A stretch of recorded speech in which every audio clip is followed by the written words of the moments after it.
ආයුබෝවන්. අද සදිස්ලෝ තුලින් අපි ඔබට තොරතුරු ගෙන එන්නේ සෙනසුරු ග්‍රහය පිළිබඳව. සෙනසුරු යනු සූර්යාගේ ඉඳලා 6 වෙනි ග්‍රහ ලෝකයේ වෙන අතර සෞර ග්‍රහ මණ්ඩලයේ බ්‍රහස්පතිට පසුව ඇති දෙවන විශාලම ග්‍රහ ලෝකය. වායු යෝධයන් ලෙස නම් කර ඇති ග්‍රහ ලෝක අතරට සෙනසුරුද එකතු වෙනවා. රෝමානු දෙවියෙකු වන සැටර්න් නමින් සෙනසුරු ග්‍රහ ලෝකේ නම් කරලා තියෙනවා.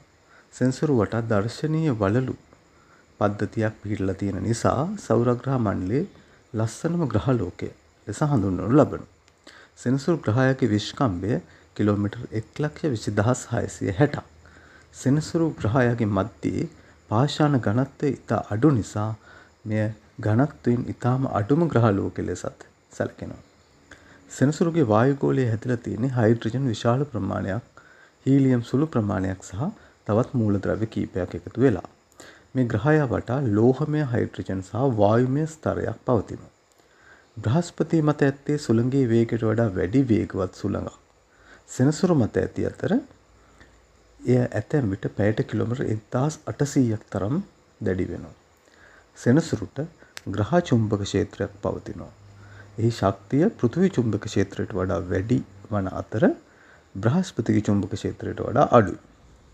සෙනසුරු වටා කැපී පෙනෙන ස්තර 3කින් සමන්විත වළලු පද්ධතියක් පිහිටලා තියෙන අතර එය බහුලව අයිස් හා ස්වල්ප වශයෙන් ගල් කැබලි දුහුවිලි වලින් හැදිලා තියෙනවා. මේ වළලු විවිධ දුර වලින් එකම තලයක පිහිටමින් සෙනසුරු වටා ගමන් කරනවා. සෙනසුරු වටා කක්ෂගත වී ඇති හඳුනාගත් චන්ද්‍රයන් ගන්න 60ක්. සෙනසුරුගේ විශාලතම චන්ද්‍රයා තමයි ටයිටන්. එය සෞර ග්‍රහ මණ්ඩලයේ දෙවැනි විශාලතම චන්ද්‍රයා. එය බුධ ග්‍රහයටත් වඩා විශාල වන අතර සෞර ග්‍රහ මණ්ඩලයේ සැලකිය යුතු වායුගෝලයක් සහිත එකම චන්ද්‍රයා හැටියටයි සැලකෙන්නේ.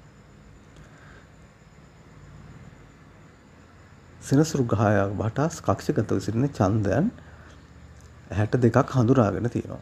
ඒකෙන් 53ක් නම් කරලා තියෙන අතර තවත් 9ක් අධ්‍යයන මට්ටමේ පවතිනවා. සෙනසුරු ග්‍රහය වටා පිහිටලා තියෙන වළලු සමන්විත වෙලා තියෙන්නේ මයික්‍රෝමීටර් සිට මීටර දක්වා පරාසයක පිහිට ඇති විශාල අංශු සමූහයකින්.